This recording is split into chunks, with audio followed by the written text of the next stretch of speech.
हड्डियाँ कमज़ोर हो रही हैं और आपको पता भी नहीं चल रहा। क्या ये कैल्शियम की डेफिशिएंसी तो नहीं है? जी हाँ, आप लोग बिल्कुल सही सोच रहे हैं। कैल्शियम की डेफिशिएंसी सिर्फ बुढ़ापे पर में हो ये ज़रूरी नहीं है। कैल्शियम की डेफिशिएंसी कभी भी हो सकती है। तो आज चलिए उन 7 इम्पॉर्टेंट साइंस के बारे में जानते हैं जो आप लोगों को बेटर तरीके से समझाएंगे कि कैल्शियम की डेफिशिएंसी तो नहीं हो रही है और अगर हो रही है तो उसका आपको क्या करना चाहिए। सबसे पहली चीज़ तो जो होती है वो है आपके फ्रीक्वेंटली आपकी नसें चढ़ना, मसल्स में क्रैम्प्स आना और बहुत ज़्यादा चलते चलते एकदम से आपको समझेगा कि अरे भाई मेरे पैरों की मसल्स क्यों दर्द कर रही हैं, मेरे पैरों में क्रैम्प्स क्यों आ रहे हैं। This is the first indication which suggests कि आपको कैल्शियम की डेफिशिएंसी है। More over this will happen more during the night time. रात के समय ये चीज़ ज़्यादा बढ़ेगी। So again a very noticeable thing for you guys. फिर हम बात करेंगे टिंगलिंग एंड नमनेस, जो बार बार झुंझुनाहट होती है हाथों में, एकदम कंझटपना लगता है, हाथ एकदम बंधे बंधे लगते हैं, ऐसा लगता है अंदर चींटियाँ चल रही हैं, बार बार हो रहा है, क्यों हो रहा है? Again a leading sign for your calcium deficiency. Calcium की कमी हो रही है शरीर में, आपका शरीर आपको बता रहा है। फिर आपके जो नाखून हैं, आपके बाल हैं, बहुत ज़्यादा ब्रिटल, बहुत ज़्यादा सॉफ्ट हो जाएंगे। What do I mean by that? By that I mean कि आप लोग मान लीजिए कोम कर रहे हैं, बाल बीच में से टूट जाएंगे। इतने बाल हैं, इतना कोम कर रहे हैं, ये बीच में से टूट रहे हैं। दिख रहा है कि भाई पूरे बाल नहीं गिर रहे, बीच में से टूट टूट के बाल गिर रहे हैं। That is one thing. Second thing है आपके नाखून। नाखून इतने सॉफ्ट कि आप लोग ऐसे ही उनके साथ खेलते खेलते वो टूट जाएंगे। नाखूनों पे दाग रहेंगे सफ़ेद रंग के। That is another thing. फिर जो है आपके जोड़ों का दर्द और हड्डियों में दर्द। अब ये दो अलग चीज़ें हैं। एक होता है जॉइंट पेन, दैट इज़ जोड़ों का दर्द। अब जोड़ों का दर्द मोस्टली एल्डरली एज में या आप लोग के उम्र हो रही है उसके साथ साथ शुरू हो जाता है। लेकिन एक होता है उम्र के साथ शुरू होना और एक होता है उम्र के साथ शुरू तो हो गया लेकिन बहुत ज़्यादा हो रहा है, जबकि आप लोग सब कुछ खा रहे हैं, अच्छे से खा रहे हैं, फिर भी हो रहा है। Again a very indication towards your calcium deficiency. फिर है आपकी हड्डियों में दर्द। So that is your bone pain. Now this bone pain happens when you are chronically dealing with calcium deficiency.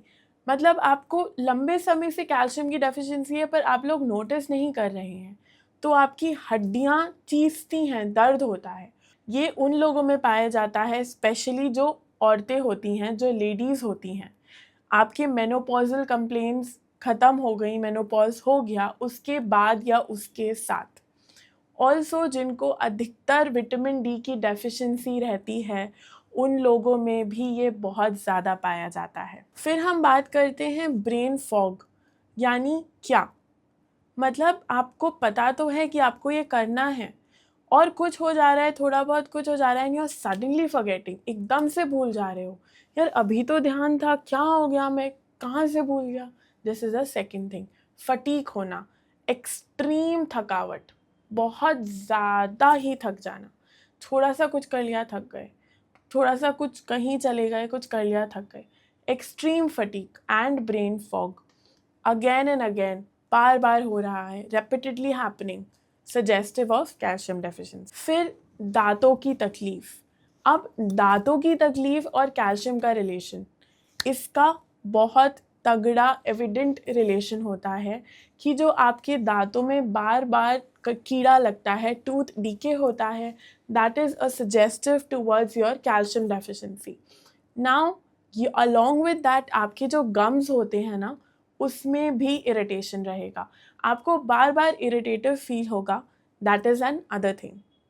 फिर लास्ट एंड फाइनली बहुत एक्सट्रीम्स ऑफ केसेस में देखा जाता है कि आपके जो हार्ट बीट्स हैं और पाल्पिटेशंस हैं बहुत एविडेंट और बहुत ज़्यादा फील होते हैं। धक धक धक धक धक धक बहुत ज़्यादा एविडेंटली फील होता है। So your palpitations and your heartbeats can be felt easily. Irregular हो जाती हैं आपकी heartbeats and you can feel them. So this happens only in the cases of severe deficiency, ये तब होता है जब बहुत ज़्यादा डेफिशिएंट हो जाता है आपका कैल्शियम। अब एक और इम्पॉर्टेंट बात कि किस किस को ज़्यादा डेफिशिएंसी हो सकती है कैल्शियम की। अगर आपको वो जानना है तो इस वीडियो को एंड तक ज़रूर देखना। सबसे पहले तो हम बात करेंगे बच्चों की, यानी जो छोटे बच्चे होते हैं, जो चिल्ड्रंस एंड एडोलेसेंट्स एज होती है, उसमें ये बहुत ज़्यादा पाया जाता है, that is from 5 to 18 years of age. फिर हम बात करेंगे विमेंस की, यानी जो औरतें होती हैं आपके 30s के बाद, 30 साल की उम्र के बाद और आपके मेनोपॉज होने के बाद औरतों में इस चीज़ की डेफिशिएंसी ज़्यादा पाई जाती है। Then we talk about elderly people, जो लोग उम्र में बहुत बड़े हैं, उन लोगों में भी कैल्शियम की डेफिशिएंसी देखने को मिलती है।